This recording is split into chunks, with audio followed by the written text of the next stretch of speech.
All right, let's crack the case of why we sometimes feel the need to over-explain.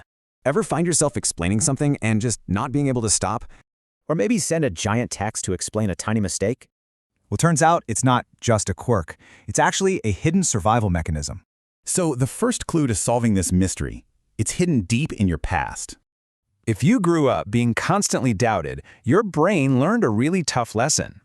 It's called emotional invalidation. You learned your own feelings just weren't enough.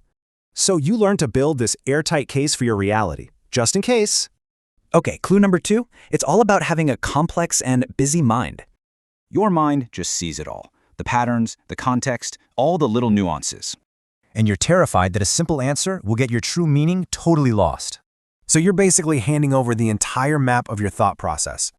Now for our third clue, that quiet little struggle with setting boundaries. It's when you use a whole flood of words just to soften a simple no. But this just gives the other person an opening to negotiate past your boundary. Which leads us right to our final clue, a pattern of emotional caretaking. It's a form of anxious attachment. You feel responsible for how everyone else feels. So when you put all these clues together, a whole new picture starts to form. See, what looks anxious is really protective. Talkative is perceptive.